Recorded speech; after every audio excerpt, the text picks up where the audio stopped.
ప్రభునందు ప్రియులైన మీకందరికీ యేసుక్రీస్తు ప్రభువారి నామంలో శుభవందనాలు తెలియజేస్తూ ఉన్నాం. దైవజనుడు బ్రదర్ భక్త సింగ్ గారి పరిచర్యలో నుండి దైవ మర్మములు జూలై 3వ శిఖరము.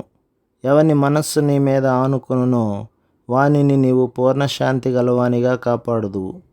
ఏలయనగా అతడు నీ యందు విశ్వాసముంచి ఉన్నాడు. యెషయా గ్రంథం 26వ అధ్యాయం 3వ వచనం. ఇది అంతరంగిక సమాధానమను పర్వత శిఖరము.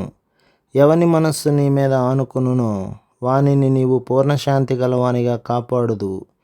ఎంతవరకైతే నీవు దేవుని చిత్తమును కనుగొని ఆయన నీతో చెప్పిన దానిని చేసేదవో అంతవరకు ఈ భూమి మీదనున్న ఏదైనను, అది అనారోగ్యమే గాని, శ్రమయే గాని, కష్టమే గాని, ఆ సమాధానమును నీ నుండి దూరపరచలేవు. శత్రువుల సహితము ఆ సమాధానమును తీసివేయలేరు.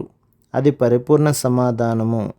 యేసుక్రీస్తు ప్రభువును అనుభవములో ఎరిగిన వారే ఈ సమాధానమును కలిగి ఉందురు. ఈ సమాధానము నది వంటిది. నదిలోని నీరు దినదినము అధికమగుచుండునట్లు ఈ సమాధానము కూడా అనుదినము అధికమగుచుండును. 4వ శిఖరము. యెహోవాను నేను దానిని కాపు చేయుచున్నాను.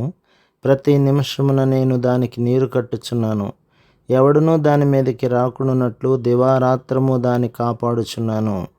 యెషయా గ్రంథం 27వ అధ్యాయం 3వ వచనం. నా ప్రభువు నా విషయమై జాగ్రత్త వహించుచున్నాడను అంతరంగిక నిశ్చయతయే ఈ పర్వత శిఖరము. దేవుని వాగ్దానము, నేను దానిని కాపాడుచున్నాను. భూకంపం వచ్చినా, కరువు కలిగిన, అనేక హింసలు, యుద్ధములు రేగిన ప్రభువు మనలను భద్రపరచును. ప్రభువు తానే నేను దానిని కాపు చేయుచున్నాను, ప్రతి నిమిషమున నేను దానికి నీరు కట్టుచున్నాను అని చెప్పుచున్నాడు. అనగా ఆయన కృపా ప్రేమలను బట్టి మనలను ఎల్లప్పుడూ పచ్చగను, నూతనముగను, ఫలభరితముగను ఉంచును. 5వ శిఖరము. జనులు సైన్యములకు అధిపతియగు యెహోవా చేత దాన్ని నేర్చుకొందురు. ఆశ్చర్యమైన ఆలోచన శక్తియు అధిక బుద్ధియు అనుగ్రహించువాడు ఆయనే. యెషయా గ్రంథం 28వ అధ్యాయం 29వ వచనం. మనమందరము ఏదో ఒక సమయంలో సలహా తీసుకొనవలసి వచ్చును. అనేక ఏర్పాట్లు, విషయములలో అనేక తీర్మానములను మనము చేయవలసి వచ్చును. అట్టి సమయములలో అనుభవజ్ఞులైన ఏదో ఒక మనిషి యొద్దకు సలహా నిమిత్తమే మనం వెళ్ళుట కద్దు. విశ్వాసులకైతే యేసుక్రీస్తు ప్రభువే వారి సలహాదారుడు లేక ఆలోచనకర్త.